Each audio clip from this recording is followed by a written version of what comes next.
Hello, hello, hello. I'm Sandy of Lolly and Sand, and I'm an independent Stampin' Up! Demonstrator in Ontario, Canada, to be more specific, in the Niagara region. A couple things I want to tell you about before we get started. One is I'm really sorry that the camera's jiggling. Once again, my stand is going, so it wants to, not be where it is. So I'm going to be very careful while holding it. The other thing is you are definitely going to want to check out the new online exclusives. And I'll put all the links in after the fact. If you're watching on YouTube, well, the links are already there. The third thing I want to tell you about is that this weekend, this Sunday, on November the 12th, if you happen to be planning a trip to the Niagara region, plan a trip to Font Hill, because I'm going to read this because I can't remember all the details. I'm doing a card event. Hi, Bea. I'm doing a card event this weekend. You get to make 3 beautiful cards. You get a warm beverage and baked goods, courtesy of the Travel Cafe.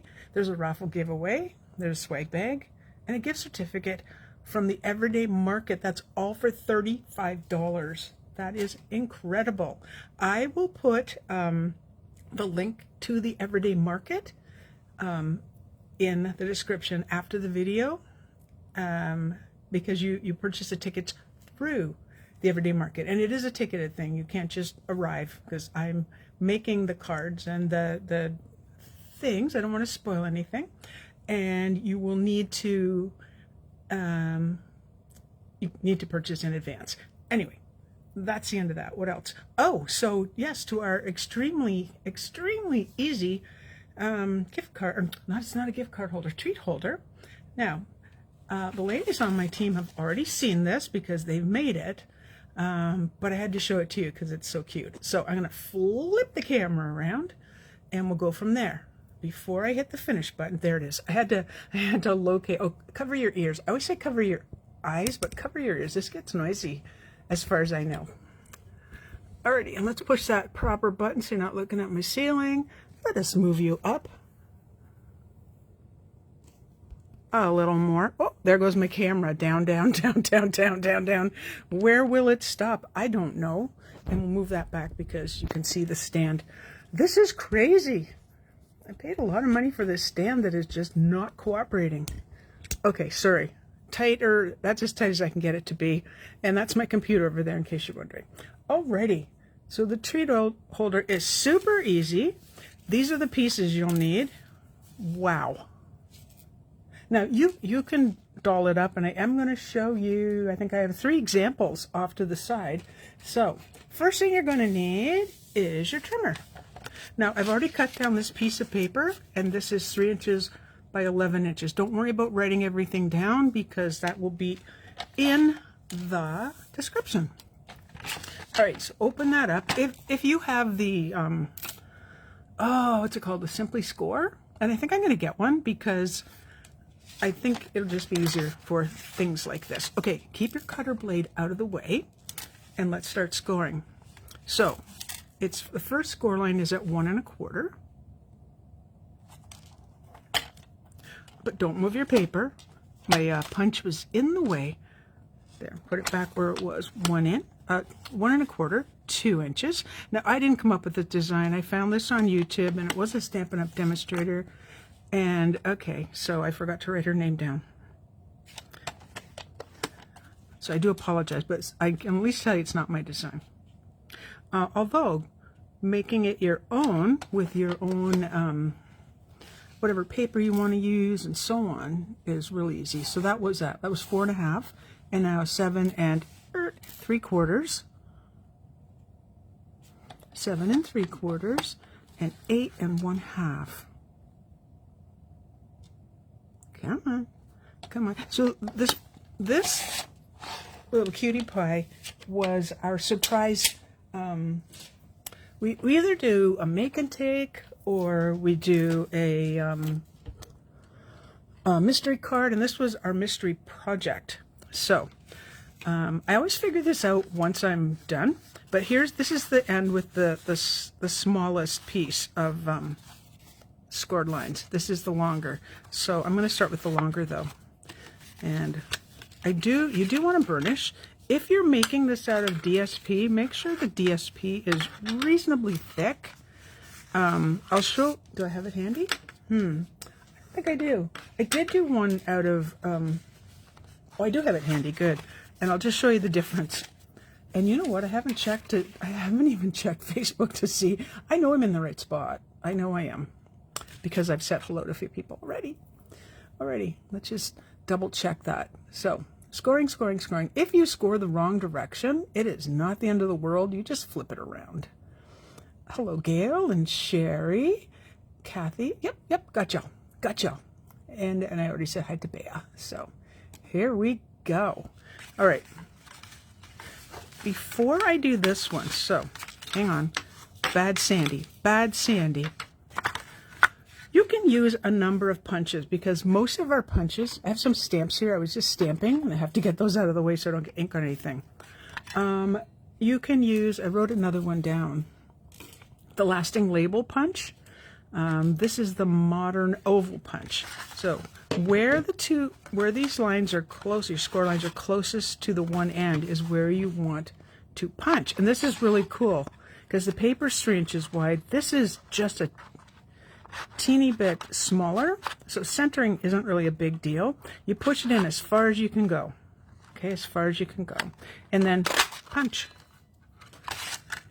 And there is that piece. Okay, so it's easier for me to do this if I have this already. There we go. This way. Nope. That way, then this way. I'll show you from the side. Hang on, Sloopy. I was going to have one handy so I could just look at it. There we go. Got it. All right. This will be handy for when you're viewing the replay so you can see how it looks. This end you can pretty well figure out. Down. The only tricky part, which isn't tricky at all, is this part. There's our little mountain, and everybody else is not. All right, you need a strong adhesive, so I've chosen Tear and Tape. If you have Seal or Seal Plus, you should be able to use those. Alrighty. All you have to do is take your tape right to the end, grab a bone folder. I like to make sure this is really stuck down, so when I do this, it comes up very easily. Like so. Adhered, actually, I should say, not stuck down.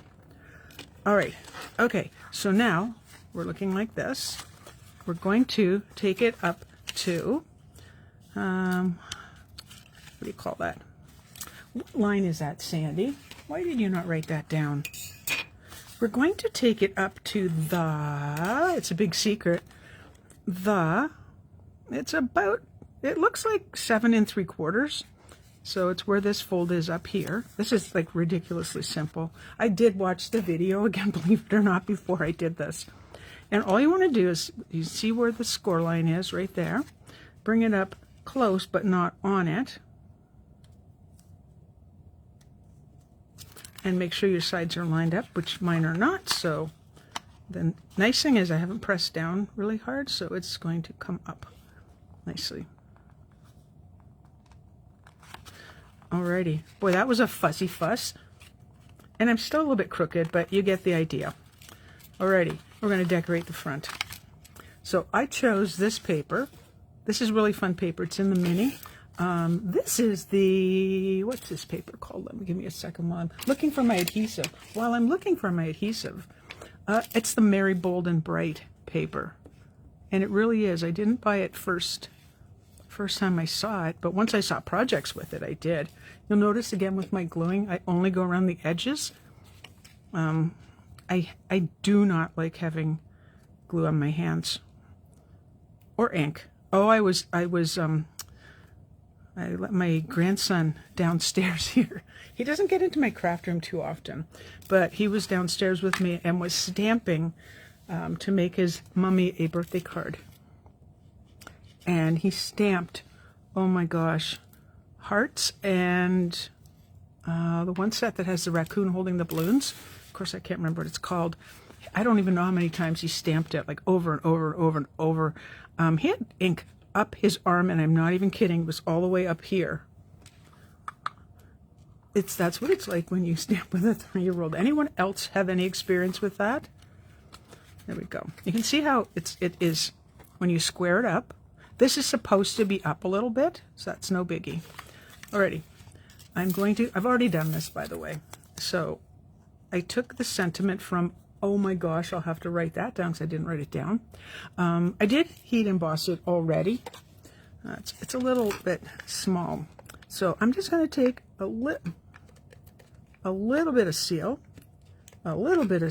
move up. I think this one's almost empty. I'm just going to take a glue dot.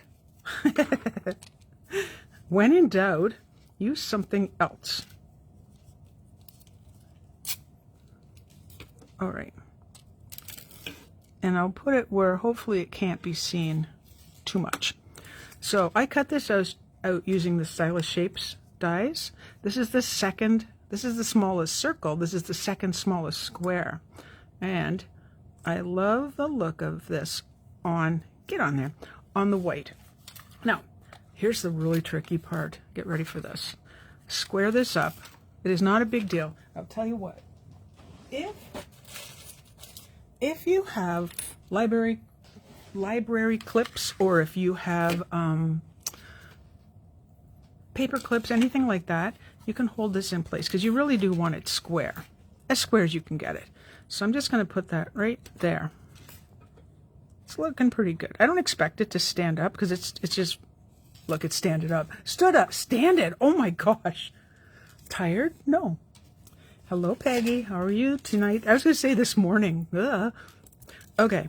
The reason I've done that is this little guy is holding this flap, and that's all you need. The tricky part, and which isn't tricky at all, is the reason I've used this clip is because I'm going to take dimensionals, just 2, and I'm going to put them right up here. Right up there. And then, that's what I mean how simple it is. Now, I decided with this one not to embellish up here because there's enough going on up here. Now, I'm going to put this low. You do not want to put this high enough that you can't get the flap open, because wouldn't that be embarrassing? Oh, and don't put your dimensionals on top. So there it is closed. There it is opened. How easy was that? Now, I thought about, what if you put like ribbon through here? No, don't overcomplicate it. That is it. Like, how simple is that? I'm going to show you some alternatives with that. Oh, this is Poppy Parade, by the way, which is a very festive color, and it goes perfectly, obviously, with that. So here's the next one. How cute is that? And you can tell I love this, and I will find this. I just put a whole bunch of stamps away, like behind me. So I'll have to check that out. But cute as well. And, oh, there's another one. This is the one I made right before we started. So this actually, the side pieces actually hang over the edge. I made this small, the die smaller, or I kept cutting it smaller. This paper is A Walk in the Forest. It's close to the beginning of the catalog. You won't be able to, you won't see it through the rest of the catalog, but I did like that. And you can tell somebody was heat embossing. I have so many gold heat emboss pieces beside me. It's not embarrassing, but there's a lot.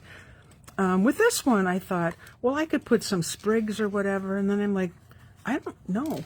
No. So can you imagine this? Like, let's say you had a baby shower or something, like use a different sentiment perhaps. Wouldn't that be really cute as a table favor? And same with these. Now, last one. I also have to show you this one. I think this is the one I actually made at the at our team meeting. So everybody recognizes the bear. Now this time, rather than using layers, I just put the same color. This is Pool Party. I embossed this with the snowflake folder. Clearly I punched out the bear. I actually punched it twice because I wanted it to be strong enough. One little embellishment, one little tree, and wait for it. How cute is that? So this is, these are dollar store bags. And all I did is I couldn't steal any more of my grandson's chocolate, because the ones that I told him that, oh, no, they're just so I can show everyone what it looks like. I ate them. How mean is that? He's so trusting. Anyway, it's a lot heavier once you put that in. Oh, I was going to show you the one with DSP. So this is Snowflake Magic, I think. You can tell I've really been loving the circles, which is why I tried something different here. This is super flimsy, but let me try something. Let's take the treats out. I just wanted something shiny if you were having like a more elegant table. Wouldn't that look cute on the plates? But holding it together, So this is what I did. These little bags, lined up 6, and yes, these are mint chocolate. I was at the outlet at Niagara-on-the-Lake last week getting things for things that, well, you know, I can't tell you about right now. I could tell you if you're coming to the event on November 12th at the Travel Cafe there. So it's heavy and it works, but I wouldn't want to be carting them around, you know? So wow, I can't believe I did that. This one took me, because I wasn't talking, wasn't on camera, it took me 5 minutes, less than 5 minutes to make. There's one thing I want to talk to you about too. Let's say you decide, I'm going to make these, and I'm going to make a whole bunch of these. So what you're going to do, okay, I'm just going to grab a piece of paper. You're going to take your paper and you're going to cut it at 6 inches, not 3 by 11, 6 by 11. Okay, then you do all your scoring. You have this little extra piece over here, 2.5 inches. I suppose if you had, you could do it that small, but you need a much smaller punch. Be something, you know, because you don't want to, I wouldn't waste it. It's good for a belly band or whatever. Anyway, yeah, do all your scoring. You get 2 scored at the same time, which will save you an immense amount of time when you're making multiples. So, I can't believe 18 minutes. Are you kidding me? There we go. How festive are those? What do you think? Just little treat holders that I thought would be really, really fun. I don't know if we're going to do that at Christmas. I don't even know if Christmas is at our house or if it's at one of the family members, if it's at their house. I do not know yet. So, anyway, if you happen to see my post for the November 12th event, if you could share that, that would be fabulous. So I would love to see a full house. I haven't done a class since before COVID, like a bit before COVID. So I'm really excited to see people in person and show people how to make these 3 beautiful cards in person. Anyway, my friends, do check out the online store. I haven't even put my order in today. I've had my grandson since 8:45 this morning, a little bit earlier. So hopefully tonight. Anyway, I will see you next Tuesday, and I'm going to have another fun treat holder for you. Yes, and you will like that one too, I promise you. Again, thank you so much for watching. Have yourself a wonderful week, and see you next Tuesday. Bye-bye.